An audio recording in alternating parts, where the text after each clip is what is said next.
Hello everyone, অনেকদিন পরে video start করছি। দেখো এই যে আমরা বাস নিয়ে যাচ্ছি এখন বৌদিদের বাড়িতে পেঁপে পাড়তে গাছে।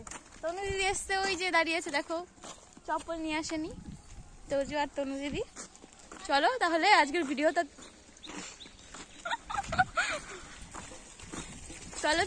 ভিডিওটা তোমরা দেখতে থাকো, আশা করি খুব খুব ভালো লাগবে।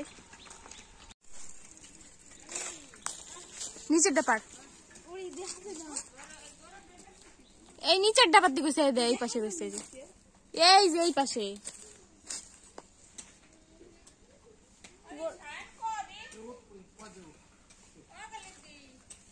ওই জন্য কইছি দে আমাদের, আমি পারতেছি, দে আমি পারতেছি।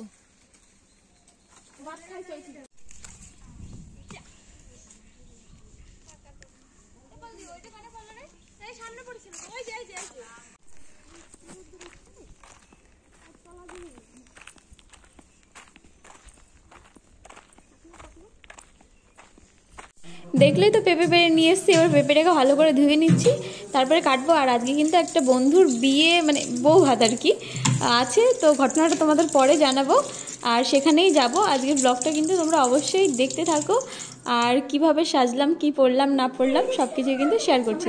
এদিকে দেখো কথা বলতে বলতে কিন্তু পেঁপেটা ভালো করে কাটা হয়ে গেছে। এই যে দেখো, যেটা দিয়ে কাটছি আর কি, এটা কি বলে আমি জানি না, দাদা নিয়ে এসেছিলো, এটাতে ভালোই কুচানো হয়। আর এই যে পল্লবী তেঁতুল নিয়ে এসেছিলো, ওদের এই তেঁতুলগুলো দাদা একদম নিজের হাতে গাছের থেকে ছিঁড়ে ছিঁড়ে নিয়ে এসছে। আজকে পেঁপে মাখা করার কোনো প্ল্যানই ছিল না, তনুদি হঠাৎ করে এসে বলছে যে পেঁপে মাখা কর, তো বললাম ঠিক আছে চলো। আমার হাত না আরেকটু হলে কেটেই যাচ্ছিলো জানো তো।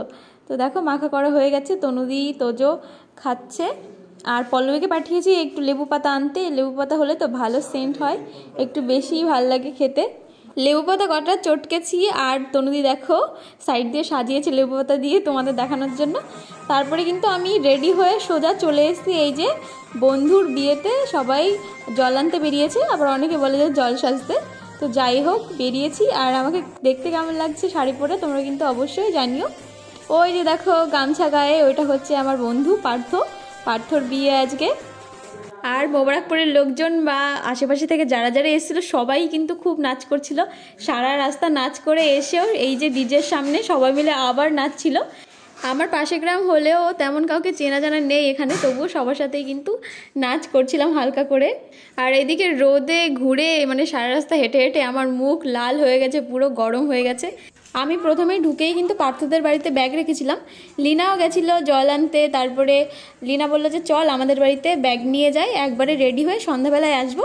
আর লিনাদের বাড়িতে গিয়ে কিন্তু এখন আমরা একটু বাজারে যাব।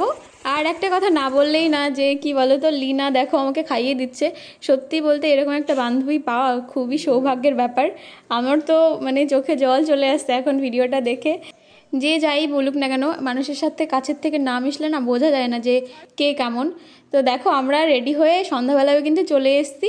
যখন রেডি হচ্ছিলাম তখন তো আমরা খুবই ব্যস্ত ছিলাম, আর আমার তাড়াতাড়ি বাড়ি চলে যেতে হবে।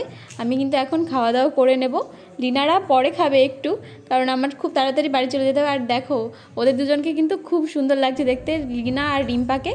আর এদিকে বর কিন্তু বিয়ে করে নিয়ে চলে এসছে।